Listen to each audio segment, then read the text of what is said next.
Good morning, students. In class 12th, today we will discuss the AC generator. AC generator भी बोल सकते हैं या इसका दूसरा नाम है दैट इज़ डायनमो। डायनमो क्या है आप 10th क्लास में भी पढ़ चुके हैं। तो हम कह सकते हैं इट इज़ ए डिवाइस, एक ऐसी डिवाइस है जो चेंज करती है मैकेनिकल एनर्जी को इलेक्ट्रिकल एनर्जी के अंदर। तो जो इलेक्ट्रिकल एनर्जी को प्रोड्यूस करेगा मैकेनिकल वर्क के द्वारा, तो उसी को हम क्या बोलते हैं, एसी जनरेटर। तो प्रिंसिपल क्या है, किस सिद्धांत के ऊपर ये काम करता है, तो हम कह सकते हैं it is based on the principle of electromagnetic induction. यानी जब हम मैग्नेटिक फ्लक्स को चेंज करते हैं तो एक इलेक्ट्रिक करंट को जनरेट किया जा सकता है। तो हम इसके अंदर क्या करते हैं, when a closed coil is rotating in uniform magnetic field the magnetic flux linked with the coil changes and an EMF is induced in the coil. ठीक है, तो इसके अंदर सबसे पहले हम कंस्ट्रक्शन को स्टडी करते हैं। तो एसी जो जनरेटर है उसके अंदर हमारे पास क्या है, दो फील्ड मैग्नेट्स होती हैं, एक नॉर्थ और एक साउथ पोल। ठीक है, इसके अंदर हमारे पास एक कोयल है जो रोटेट करती है एक एक्सिस के लॉन्ग। ठीक है, वो हमारे पास उस कोयल को नाम दे सकते हैं ABCD। ठीक है, इस कोयल के अंदर एक सॉफ्ट आयरन कोर होता है जिससे हम मैग्नेटिक फ्लक्स है उसकी वैल्यू को बढ़ा सकें। ठीक है, तो हमारे पास जो फ्री एंड होंगे इस कोयल के, वहाँ पर क्या है, दो रिंग अटैच्ड होते हैं R1 एंड R2। ठीक है, और जो रिंग है उनके साथ दो बर्सिस लगे होते हैं, मेटेलिक प्लेट लगी होती है जिनको हम B1 B2 से नोट कर सकते हैं। ठीक है, तो यहाँ पर हमारे पास ये कंस्ट्रक्शन है। इसके बाद ये भी सेम है लेकिन यहाँ पर क्या है, ये हाफ रोटेशन के बाद है। अभी जब वर्किंग करेंगे तब ये आपको समझ में आ जाएगा। ठीक है, तो इसकी कंस्ट्रक्शन है उसको हम डिफाइन कर सकते हैं। नंबर 1 आर्मेचर कोयल। तो आर्मेचर कोयल क्या है, या रेक्टेंगुलर कोयल भी बोल सकते हैं। तो ये जो फिगर के अंदर ABCD से डिनोट की गई है दैट इज़ आर्मेचर कोयल।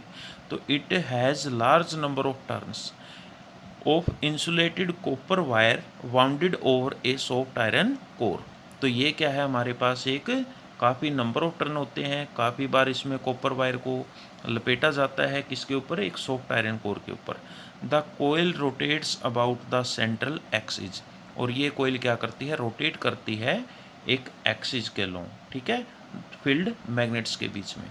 इसके बाद फील्ड मैग्नेट्स। फील्ड मैग्नेट्स क्या है, these are two strong electromagnets which produces the strong magnetic field. ठीक है, और उसके बाद स्लिप रिंग्स। स्लिप रिंग्स क्या है, these are two metallic rings which are attached with the two free ends of the rectangular coil या armature कोयल। ठीक है, उसके बाद ब्रशेज क्या है, these are two metallic plates which always remains in contact, जो हमेशा कॉन्टैक्ट में रहती है विद द स्लिप रिंग्स। ठीक है, and passes the EMF induced, जो EMF इंड्यूस होगी उसको पासिज कर देते हैं to the external circuit.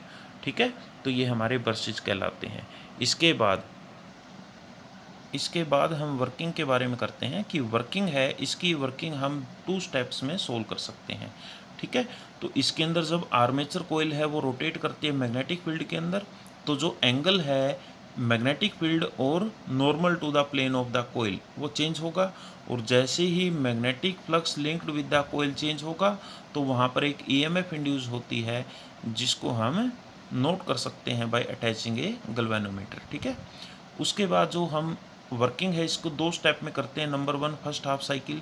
First half cycle के लिए जो हमारे पास, हम फिगर से समझ सकते हैं कि फर्स्ट हाफ साइकिल के अंदर मान लिया जो AB है वो क्या करे, मान लिए ऐसे क्लॉकवाइज रोटेट कर रही है तो AB क्या करेगा, ऊपर की ओर आएगा और CD नीचे की तरफ जाएगा। ठीक है, तो यहाँ पर हम जब फ्लेमिंग्स के राइट हैंड रूल को यूज़ करते हैं तो वहाँ पर जो करंट इंड्यूस होगा उसकी वैल्यू को फाइंड आउट किया जा सकता है। ठीक है, तो फ्लेमिंग का राइट हैंड रूल क्या कहता है कि हमारे पास ये राइट हैंड है, अगर हम थंब को फोर्स की डायरेक्शन में दिखाएं, फोर फिंगर को मैग्नेटिक फील्ड की डायरेक्शन में दिखाएं, तो ये सेंट्रल फिंगर है, ये क्या होता है कि डायरेक्शन ऑफ इंड्यूस्ड करंट।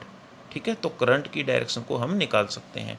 तो जब हम देखेंगे कि हमारे पास जब ये कोयल रोटेट करेगी तो वहाँ पर जो करंट जनरेट होगा उसकी वैल्यू को, उसकी डायरेक्शन को हम फाइंड आउट कर सकते हैं। तो मान लेते हैं कि suppose the plane of the coil is perpendicular to the plane of the paper, ठीक है, which the magnetic field is applied. तो हमारे पास जो प्लेन है हम कोयल का ऐसे मान सकते हैं कि वो मैग्नेटिक फील्ड के प्लेन के साथ है, ठीक है। Let at any instant of time arm A B of the coil is in the front, मान लिया फ्रंट में है, आगे की ओर आ रही है, and C D is back, और सी डी क्या है, नीचे की तरफ जा रही है, ठीक है। जब आप फिगर को ध्यान से देखोगे, the magnetic flux linked with the coil is maximum. तो वहाँ पर अगर देखें कोयल के साथ जो नॉर्मल है, फ्लक्स के साथ जो नॉर्मल है वो मैक्सिमम एंगल बना रहा है, तो वहाँ पर हमारे पास जो मैग्नेटिक फ्लक्स है वो क्या होगा, मैक्सिमम होगा। If coil is moved anti clockwise, अगर एंटी क्लॉकवाइज जैसे मैंने अभी डायरेक्शन दिखाई थी, अगर एंटी क्लॉकवाइज रोटेट करे, ए बी मूव्स इनवर्ड, तो ए बी अंदर की ओर जाएगा और सी डी मान लिया बाहर की ओर आता है, तो वहाँ पर फ्लक्स चेंज होगा। फ्लक्स चेंज होगा तो फ्लेमिंग के राइट हैंड रूल के द्वारा हम उसकी डायरेक्शन को फाइंड आउट कर सकते हैं, ठीक है। उसके बाद जब सेकंड हाफ साइकिल की बात करते हैं तो वहाँ पर सेकंड हाफ साइकिल में जो कोयल है वो रोटेट कर जाती है 180 डिग्री के एंगल पर, ठीक है।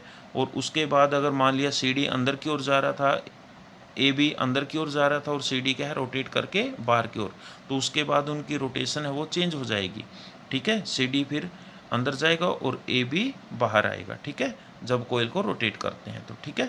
और वहाँ पर फिर डायरेक्शन है जो ईएमएफ इंड्यूस होगी उसकी डायरेक्शन चेंज हो जाएगी, उस डायरेक्शन को हम निकाल सकते हैं फ्लेमिंग के राइट हैंड रूल के द्वारा, ठीक है। तो ये हमारा बेसिक सा आर्टिकल है। इसके बाद है मैग्नीट्यूड ऑफ इंड्यूस्ड ईएमएफ, कि जो ईएमएफ इंड्यूस होगी उसकी वैल्यू क्या होगी।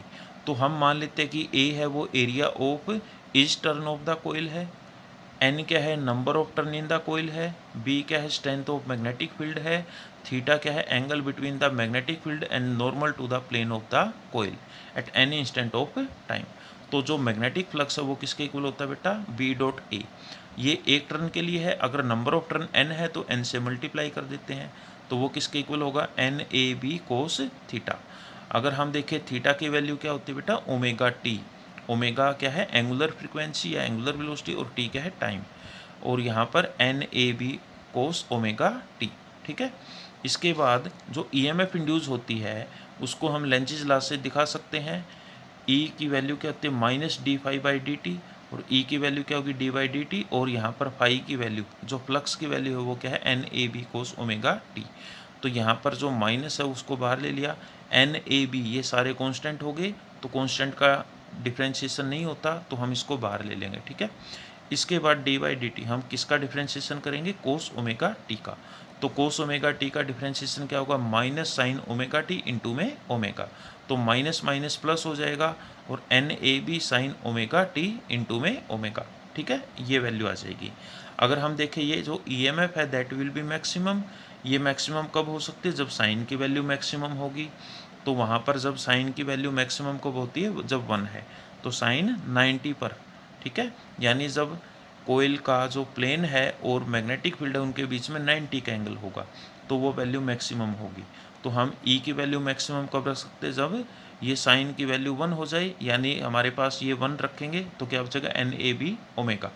तो ये हम मैक्सिमम को ई नोट से नोट कर सकते हैं। तो हमारे पास इस वैल्यू को अगर हम पुट करें इस इक्वेशन के अंदर, तो ई की वैल्यू क्या आ गई, इस वैल्यू को हमने E N A B omega को क्या रख दिया, ई नोट और साइन ओमेगा टी, तो ये हमारे पास ईएमएफ की वैल्यू होगी, ठीक है। अगर हम इसी को ग्राफिकल मेथड से रिप्रेजेंट करें तो ये हमने वाई एक्सिस मान लिया, ये एक्स एक्सिस मान लिया, यहाँ पर ओरिजिन। तो जैसे जैसे हम क्या है रोटेशन को चेंज करेंगे वहाँ पर एंगल चेंज होगा, एंगल चेंज होगा तो हमारे पास ईएमएफ की वैल्यू चेंज होगी, और जब एंगल 90 हो जाता है तो वहाँ पर ईएमएफ की वैल्यू क्या होगी, मैक्सिमम। उसके बाद फिर डिक्रीज होगी, पर जब एंगल क्या हो जाएगा 0 या 180 तो ईएमएफ की वैल्यू फिर 0, फिर इसी तरह से वो अल्टरनेटिवली चेंज होगी। तो ये हम ग्राफिकली रिप्रेजेंट कर सकते हैं। Okay, thank you.